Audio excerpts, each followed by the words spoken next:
Você sabe o que é psoríase? Hoje nós vamos bater um papo com o Dr. Ricardo, dermatologista, Sônia Penido, psicóloga, e a Bruna, endocrinologista. Ricardo, o que é psoríase? Como ela se apresenta e o que causa a psoríase? Renata, a psoríase, ela é uma doença sistêmica, na verdade, não só da pele, que é uma doença de origem inflamatória, né, assim, que tem características genéticas associadas. A manifestação clínica mais comum e que a gente vê com mais frequência é a pessoa que apresenta como se fossem umas placas na pele, umas regiões que são mais avermelhadas, que tem como se fosse uma casquinha mais crostosa, Sim. que é mais acinzentada, esbranquiçada e que descama. Ela fica um pouco prateada, Um pouco né? prateada, exatamente. E, em geral, ela tem algumas regiões que aparecem com mais frequência. Então, por exemplo, cotovelo é muito comum a gente ver, joelho é muito comum ver, na parte do dorso do pé é muito comum os pacientes terem lesão, mas existem outras manifestações clínicas que são muito diferentes dessas. E que às vezes tem tratamentos diferentes ou manifestações. Então você pode ter psoríase acometendo couro cabeludo, você pode ter alterações unguiais associadas à psoríase, você pode ter psoríase só na palma da mão e na planta do pé, você pode ter lesões que a pessoa fica toda vermelhinha, toda descamando, assim, mais de 90% do corpo. Então você tem vários tipos de apresentação distintas. E dói, Ricardo? Depende, se tiver fissura nas lesões, sim, mas as lesões em geral elas têm mais prurido do que dor. Mas é uma doença que, assim como ela tem uma variedade grande de manifestações clínicas, ela acaba precisando também de uma equipe multidisciplinar como a que a gente tem aqui hoje para tratamento. Ela tem um fundo emocional? Porque ela tem aspectos associados à parte emocional, ela é uma doença inflamatória, né, Bruna? Assim, e ela tem repercussão em todas essas coisas. A doença em si, ela não é uma doença só psicológica, mas o emocional dos pacientes tem muito peso na doença. Então, assim, a pessoa tem que ter uma genética que a predisponha a ter a doença, tem que ter tido algum fator que desencadeou que aquela genética se manifestasse, um gatilho, né? E que às vezes é até emocional mesmo. A gente vê com muita frequência pessoas que falam isso, né, Sônia? Assim, é a questão da psicossomática, né? Uma doença psicossomática. Sim. Então, são vários fatores. Se a pessoa tem uma predisposição, né? O emocional é o que a gente fala, o corpo fala. Então, muitas vezes o nosso corpo vai apresentar roxos, né? Você já ouviu falar aquelas pessoas que têm roxos, aqueles hematomas, né? Às vezes vão aparecer, como esse caso da psoríase, né? Vi muito na pandemia pessoas, né, que sofreram um estresse muito grande, ficarem enclausuradas em casa, né? O fator emocional, né? Ele afetou, né? Foi muito afetado.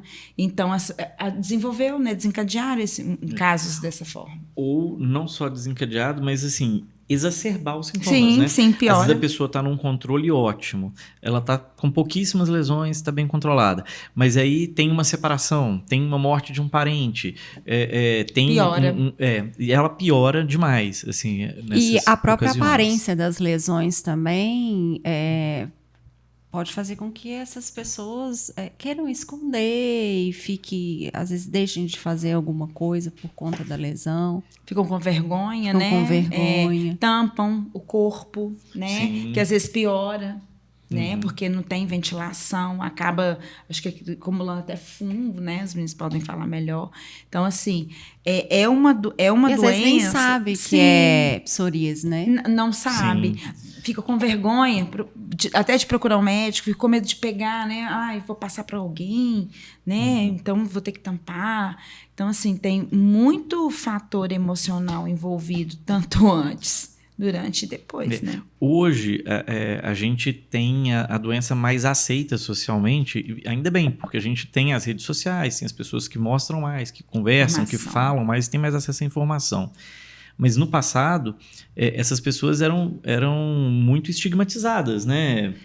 Sônia, assim, porque as pessoas achavam, pode ser que seja contagioso. Não, não é uma doença contagiosa. A pessoa não vai passar para ninguém. Aquilo é uma doença que é genética.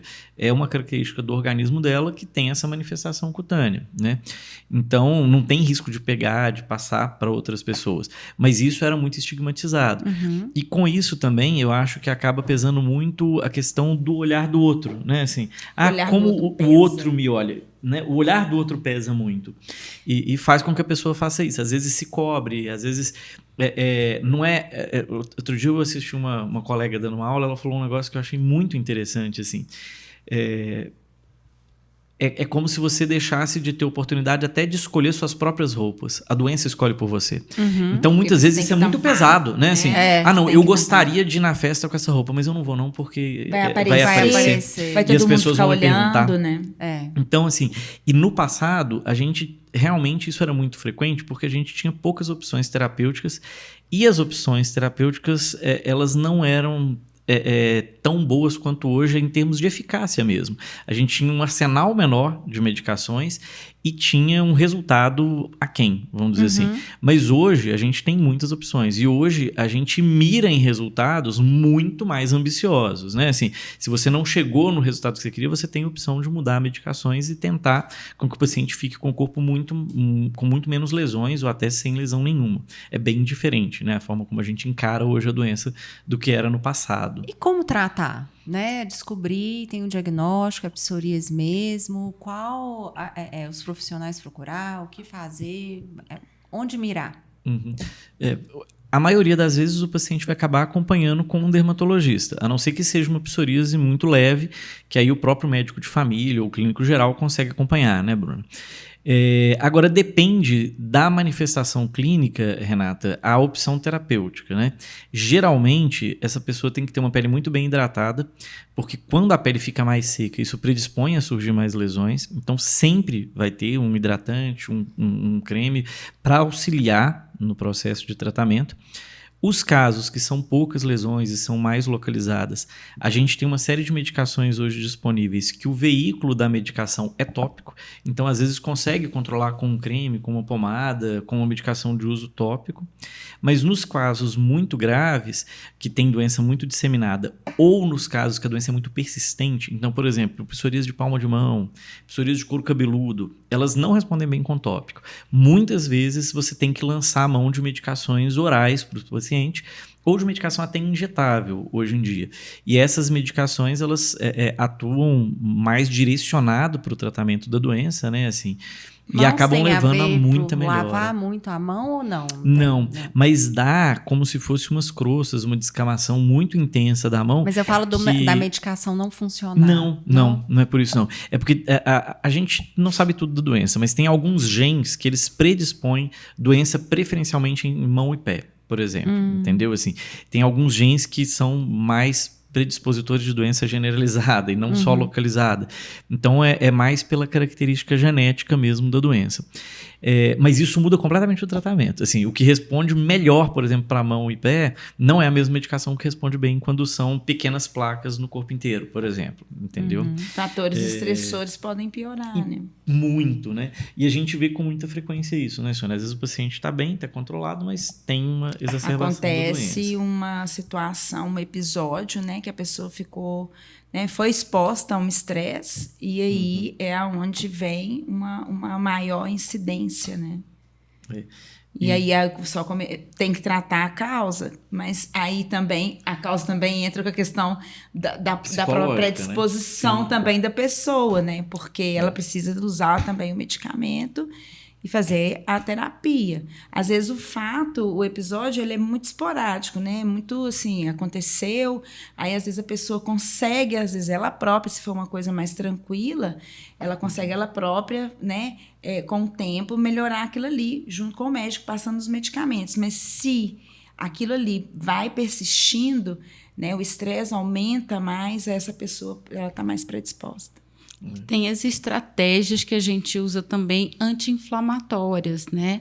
Então, a gente fala que tem muitos alimentos, as intolerâncias e alergias alimentares também podem predispor a essas doenças de pele. Então, tem alguns alimentos que a gente fala que são mais alérgenos. Por exemplo, o glúten, ele é super inflamatório por conta da modificação genética que sofreu o trigo para dar conta, né, da indústria e tudo. Então, muitas pessoas não conseguem digerir bem o glúten e ele vai sendo acumulado no organismo e vai causando vários tipos de doenças inflamatórias. Então, tem algumas hipóteses que a psoríase seja uma, que a doença de Hashimoto, o próprio hipotireoidismo também, a própria lactose, né? Eu brinco que o ser humano adulto não foi feito para beber leite de vaca, né? O leite de vaca é para o bezerro. Então, às vezes são os excessos. A gente, às vezes, não tem a quantidade de proteína o suficiente para quebrar aquilo por causa dos excessos.